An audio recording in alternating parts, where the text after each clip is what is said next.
Hello viewers, welcome back to my new channel.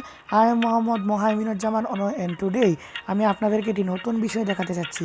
আজকে আমি আপনাদেরকে নেপাল দেশটির সংক্ষিপ্ত বর্ণনা দেব এবং কিছু ইমেজ দেখাবো যাতে আপনারা নেপাল দেশটি কেমন সেই বিষয়টি সম্পর্কে একটু স্পষ্ট ধারণা পেতে পারেন। সেই ইমেজগুলোতে আমি নেপালের কিছু বিখ্যাত টুরিস্ট প্লেস দেখাবো এবং খুবই গুরুত্বপূর্ণ কিছু টেম্পল অর্থাৎ মন্দির দেখাবো যাতে আপনারা কিছু টুরিস্ট প্লেস দেখতে পারেন এবং মন্দিরগুলোও দেখতে পারেন।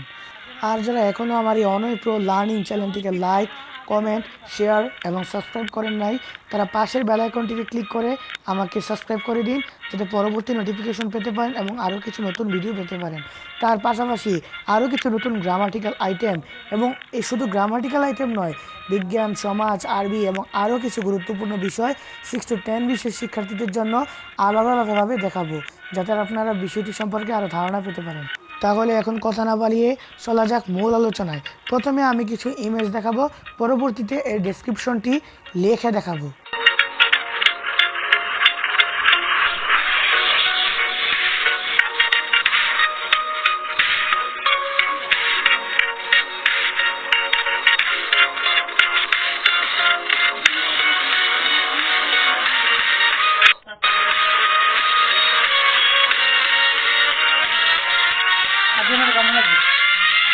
সো গাইস, কেমন লাগলো তোমাদের এই ইমেজগুলো? এখন কথা না বাড়িয়ে এখন আমি এর ডিসক্রিপশনটি দিতে যাচ্ছি।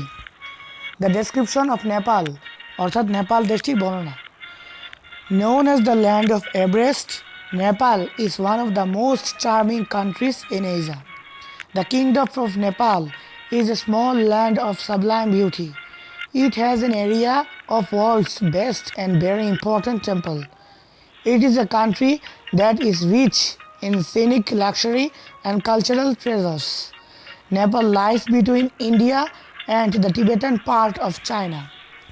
This small country has an area of 147,181 square kilometers.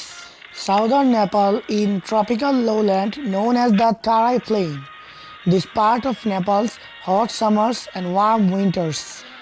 Here the temperatures reach into 49 degrees Celsius in April, May and monsoon. Rains drench this region from June to September.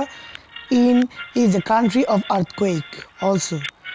Kathmandu is the capital of Nepal. Viewers, এখানে ভুলে 49 degree দেওয়া আছে, এখানে 40 degree হবে। তো এখানে পুরো আলোচনায় কি বলা হয়েছে জানেন? এই পুরো আলোচনা সংক্ষিপ্তভাবে বাংলায় বলতে গেলে এখানে সম্পূর্ণভাবে নেপালের সুন্দর পর্যটন কেন্দ্রের একটি বিবরণ দেওয়া হয়েছে এবং পাশাপাশি এই রাজধানী কি আপনারা তো জানেন, কাঠমান্ডু, এবং একে ভূমিকম্পের দেশ বলা হয় সেই বিষয়টিকেও ভালোভাবে বোঝানো হয়েছে। এবং এটাও বলা হয়েছে যে নেপাল দেশটির মধ্যে সবচেয়ে বেশি হিন্দু, বৌদ্ধ এবং খ্রিস্টান জাতি রয়েছে, যা অন্যান্য রাষ্ট্রে নেই। সো ভিউয়ার্স, কেমন লাগলো তোমাদের আজকে এই ভিডিওটি? যাদের পছন্দ হয়েছে তারা অবশ্যই কমেন্টে জানিয়ে দেবেন এবং আমার অনয় প্রো লার্নিং চ্যানেলটিকে সাবস্ক্রাইব করে দিবেন যাতে আরও কিছু নতুন নতুন ভিডিও দেখতে পারেন। তাহলে দেখা হবে আরেকটি নতুন ভিডিওতে। ধন্যবাদ।